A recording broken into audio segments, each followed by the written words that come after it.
Hi, this is Rajesh Sharma. ఈ మధ్యకాలంలో హైదరాబాద్ వైపు చూస్తున్న వారికి అత్యంత అట్రాక్షన్గా జరిగిన కార్యక్రమం గ్లోబల్ సమ్మిట్. ఇది కాకుండా రియల్ ఎస్టేట్ రంగం మీద ఇంట్రెస్ట్ ఉన్న వాళ్ళు గత నెల రోజులుగా జరుగుతున్న పరిణామాలలో ఒక అంశాన్ని పెద్ద ఎత్తున ఫోకస్ చేస్తున్నారు, దృష్టి పెడుతున్నారు. ఏంటి అది అంటే భూముల వేలం. కోకాపేటలో 2 విడతలుగా, మూసాపేటలో 1 విడతగా ప్రభుత్వ భూములు వేలం వేయడం ద్వారా దాదాపు 4,000 కోట్ల రూపాయలు ప్రభుత్వం ఆర్జించింది. కోకాపేటలో 2 బిట్స్ అయితే ఏకంగా 151 కోట్ల రూపాయలు పర్ ఎకర్ సేలైన పరిస్థితి, వేలంలో సేలైన పరిస్థితి. ఈ రకంగా హైదరాబాద్ రియల్ ఎస్టేట్ పొటెన్షియాలిటీని గుర్తిస్తున్న వారు ఎంతైనా సరే ఇన్వెస్ట్ చేయొచ్చు, ఆ తర్వాత దాని మీద అంతే లాభం కూడా పొందొచ్చు అని భారీ, ఇంకా చెప్పాలంటే ఇంటర్నేషనల్ కన్స్ట్రక్షన్ కంపెనీస్ హైదరాబాద్ వైపు చూస్తున్నాయి. అందుకే ట్రంప్ టవర్స్ 69 ఫ్లోర్స్తో కన్స్ట్రక్షన్ పూర్తి చేసుకుంటుంది. రీసెంట్గా జరిగిన వేలంలో భారీ ఎత్తున కొన్న సంస్థలు కూడా అదే రకంగా కన్స్ట్రక్షన్కి ప్రిపేర్ అవుతున్న పరిస్థితి. ఈ నేపథ్యంలోనే ప్రభుత్వం ఈ భూముల వేలం మీద చాలా కీలకమైన నిర్ణయం తీసుకుంది. ఆ నిర్ణయం ద్వారా హైదరాబాద్ రియల్ ఎస్టేట్ పొటెన్షియాలిటీ ప్రపంచవ్యాప్తం అవుతుంది అనడంలో ఏమాత్రం సందేహం లేదు. ఎందుకంటే ఆల్రెడీ ఇప్పుడు ఇంకొకసారి వేలం వేయాలనుకున్నా కూడా ప్రీవియస్ ఆక్షన్స్ని పరిశీలిస్తాయి సంస్థలు, రియల్ ఎస్టేట్ సంస్థలు కావచ్చు, ఇంటర్నేషనల్ కమర్షియల్ బిల్డింగ్స్ కన్స్ట్రక్ట్ చేసే ఆర్గనైజేషన్స్ కావచ్చు, ఏవైనా. సో అలాంటి ప్రీవియస్ రికార్డును ఘనంగా ఉన్న ప్రీవియస్ హిస్టరీని దృష్టిలో పెట్టుకొని మరొక్కసారి ఇంకొక నిర్ణయంతో ముందుకు రాబోతోంది తెలంగాణ ప్రభుత్వం. ఈసారి ఎంత టార్గెట్ చేసింది ప్రభుత్వం?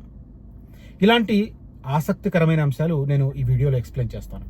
సో వీడియో స్కిప్ చేయకుండా మొత్తం చూడండి. ఇక ఫ్యూచర్ సిటీ విషయానికి వస్తే, నేను చెబుతూ వస్తున్నాను గత 16 నెలలుగా, ఒక నెల అటు ఇటుగా నేను చెప్తున్న ప్రతిదీ జరుగుతూ వస్తుంది. గ్లోబల్ సమిట్ అనేది ఫ్యూచర్ సిటీని విశ్వసించని 100 మందిలో దాదాపు 80 మంది మనసు మార్చింది. ఇంకొక 20 మంది కొంత ఇప్పటికి కూడా ఇంకా ఊగిసలాట్లో ఉన్నారు. ఇవన్నీ ఒప్పందాలే అని వేగ్గా కూడా కామెంట్ చేస్తున్నారు. అన్ని వేల కోట్ల రూపాయలు పెట్టి అంత భారీ ఎత్తున గ్లోబల్ సమ్మిట్ నిర్వహించి అంత ప్రతిష్టాత్మకంగా 5,75,000 కోట్ల రూపాయల ఎంఓఈలు పెట్టుబడుల కోసం వివిధ సంస్థలతో ప్రభుత్వం చేసుకొని, చాలామంది సెలబ్రిటీస్, ఆనంద్ మహేంద్ర లాంటి ఒక రతన్ టాటాను పోలిన జాతీయవాది, ఒక పారిశ్రామికవేత్త, చలనచిత్రానికి సంబంధించి చిరంజీవి, నాగార్జున, తర్వాత బాలీవుడ్ నుంచి అజయ్ దేవగన్, సల్మాన్ ఖాన్, ఆర్గనైజేషన్స్ పరంగా ఇంటర్నేషనల్ ఖ్యాతి గాంచిన అంబానీ, అదానీ సంస్థలు, ఇట్లాంటి ఒక రెప్యుటేషన్ కలిగిన సంస్థలు వచ్చి 1,000 కోట్ల రూపాయలు ఇన్వెస్ట్ చేస్తామని ఎంఓయూలు కుదుర్చుకుంటే కూడా ఏదో ఆషామాషి ఒప్పందాలని కొంతమంది కామెంట్లు చేస్తున్నారు. చాలా ఆశ్చర్యం. అంటే వాళ్ళ నాలెడ్జ్ అంతగా పరిమితమైంది అనుకోవాలి తప్ప ఇంకేం చేయలేం. దేర్ బ్రెయిన్ లిమిట్ అక్కడికే స్టిక్ ఆన్ అయ్యి ఉంది.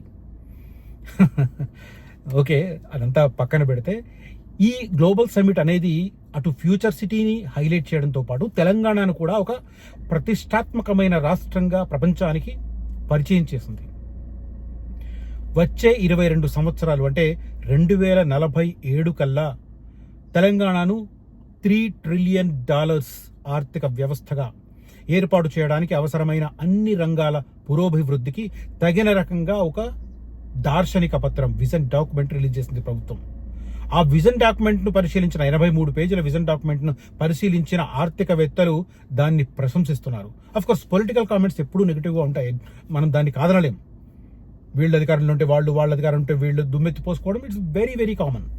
మనందరినీ చూస్తూనే ఉన్నాం ఏళ్ల సంవత్సరాలు ఎందుకంటానంటే, గతంలో అంటే రాజుల కాలం రాచరిక వ్యవస్థలో కూడా ఆనాడు ఆ ప్రభుత్వాలను విమర్శించిన వాళ్ళు ఉన్నారు. ఇవాళ ఈ ఆధునిక ప్రపంచంలో ప్రజాస్వామ్య వ్యవస్థలో కూడా ప్రభుత్వంలో ఉన్న వాళ్ళని విపక్షాలు చూస్తూనే ఉన్నాం మనం. విమర్శకులు ఎప్పుడూ ఉంటారు, ఏ కాలమైనా ఉంటారు, ఏ యుగమైనా ఉంటారు. రాముడికే తప్పలేదు.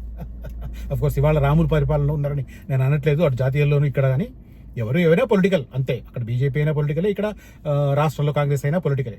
కాకపోతే ఎవరు రియలిస్టిక్గా వెళుతున్నారనేది కొద్దిగా మనం అనలైజ్ చేసుకొని వాళ్లకు సమర్థించాలా వద్దా అనేది మన విజ్ఞతతో కూడుకున్నది.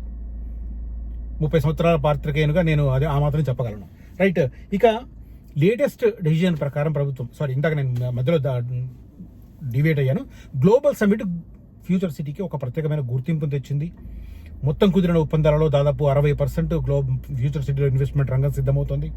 కాబట్టి ఫ్యూచర్ సిటీలో ఏ ప్లేస్లో ఎక్కడ ఎప్పుడు డెవలప్మెంట్ అవుతుంది అనేది క్లియర్ కట్గా స్టడీ చేసి దానికి అనుగుణంగా నిర్ణయం తీసుకోమని నేను సజెస్ట్ చేస్తాను.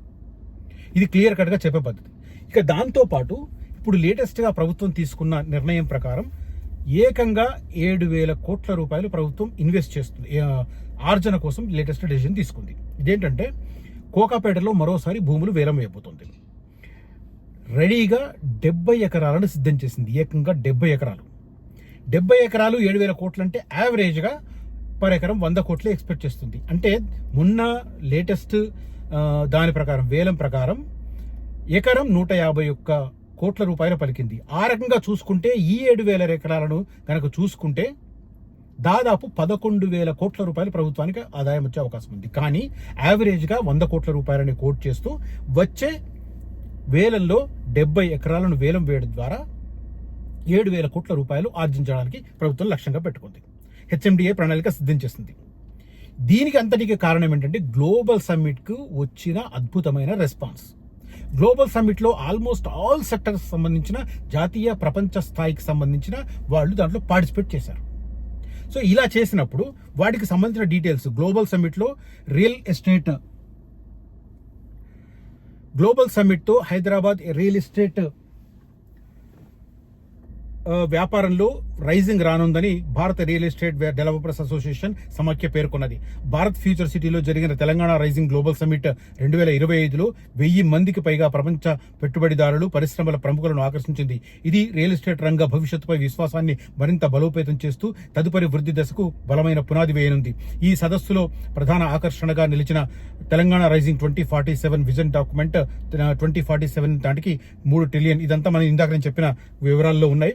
సో భూముల వేలం ద్వారా హెచ్ఎండిఏ 1,000 కోట్ల రూపాయల ఆదాయాన్ని పెంచుకోవడానికి కసరత్తు చేస్తుంది. కోకాపేటలో నియోపోలిస్ అవుట్లెట్, గోల్డ్ మైన్ అవుట్లెట్లలో నియోపోలిస్ లేఅవుట్ ఒకటి, తర్వాత గోల్డ్ మైన్ లేఅవుట్లో 29 ఎకరాలకు నిర్వహించిన వేలంపాటలో హెచ్ఎండిఏకు 3,862, నేను ఇందాక రౌండ్ ఫిగర్ 4,000 అని చెప్పాను. సో ఎగ్జాక్ట్ ఫిగర్ వచ్చేసి 3,862 కోట్ల రూపాయల ఆదాయం వచ్చింది. నియోపోలిస్ లేఅవుట్ ద్వారా 3,708 కోట్లు, గోల్డ్ మైన్ లేఅవుట్ ద్వారా 154 కోట్ల ఆదాయం వచ్చింది.